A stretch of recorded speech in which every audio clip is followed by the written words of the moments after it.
How to turn off app notification on Android. Hey everyone, welcome back to the channel. In today's video, I'm going to show you how to turn off app notification on your Android phone. Whether it's just one app that's spamming you or multiple apps that you want to quiet down, we will show you how to do it. So now without further ado, let's get started. So first thing first, open the settings app on your phone. And once you are inside the settings, simply scroll down and tap on the notification and control center.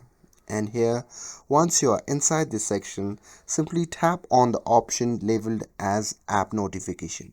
And here, once you are inside the app notification, here you will see a list of all apps that are allowed to send you notification.